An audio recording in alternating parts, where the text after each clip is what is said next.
ברוכים הבאים ותודה רבה לכל מי שהגיע לשמוח איתי ביום מיוחד זה. אני מזמין אתכם לעשות איתי דמיון מודרך, אל תדאגו, זה יהיה קצר. אני אספור עד 5 לאחור, בינתיים שכל אחד ימצא לו את המרחב הנוח לו בחדר. תרגישו בנוח איפה שאתם נמצאים ותעצמו עיניים. 5, 4, 3, 2, 1. עכשיו תדמיינו אתכם בעוד שנה בדיוק, בתקופה של בין פורים לפסח.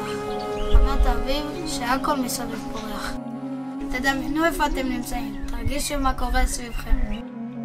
האם אתם לבד או יש איתכם מישהו? תריחו את הריח של המקום שאתם נמצאים בו. תקשיבו לצלילים סביבכם, תנשמו עמוק. תהנו מהרגע, תדמיינו איך אתם מחייכים מתוך תחושת געגוע ואומרים לעצמכם, וואו, איזה כיף היה השנה שעברה בבר מצווה של אביתר. זהו, עכשיו אתם יכולים לפתוח עיניים.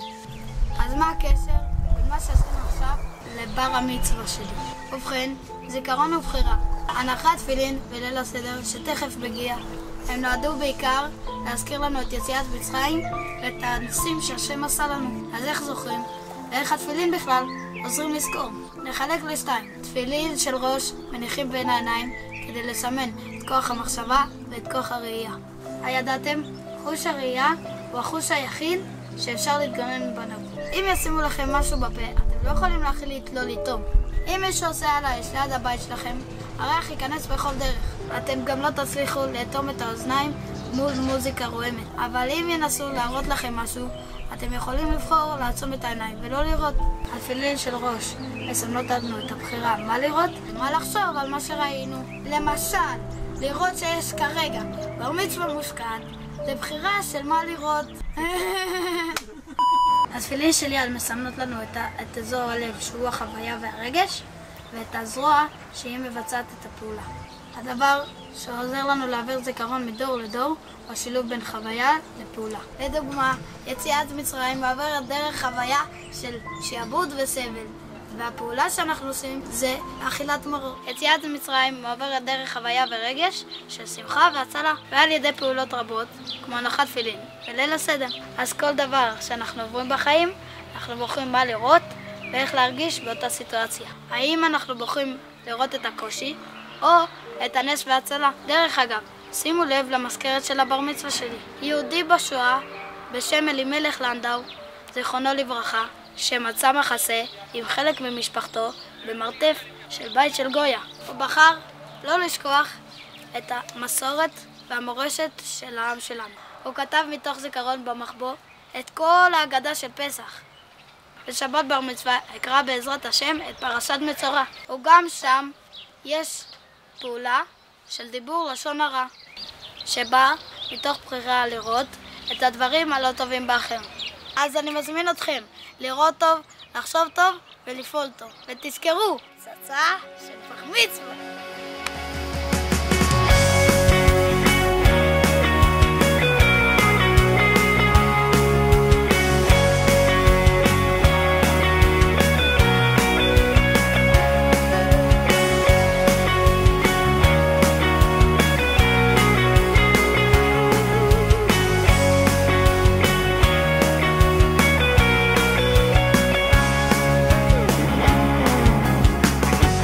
במכחולת העולם אתה צובע, וכל פנימי לך קורה, אתה יודע, הכל תלוי בך, מצב הרוח מסביבך, המציאות היא כמו המציאות בדמיונך.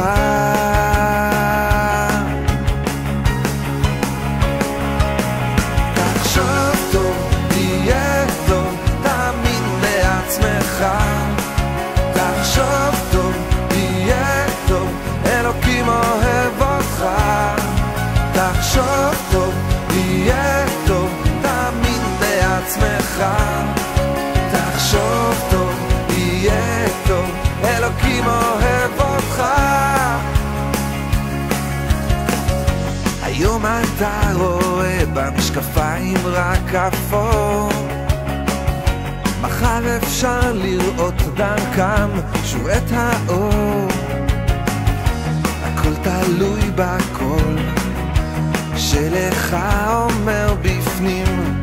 תחשוב טוב, יהיה טוב תמיד.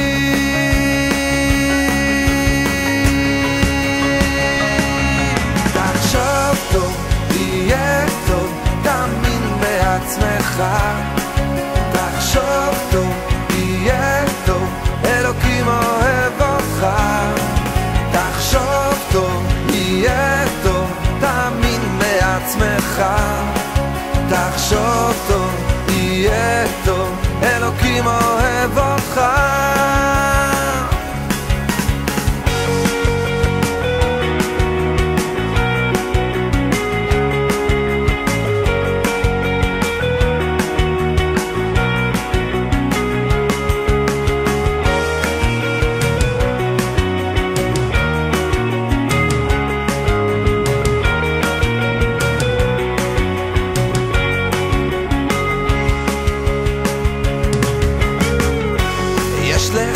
מלאך שאומר לך גדל, ויש מלאך אחר שאומר לך חדל.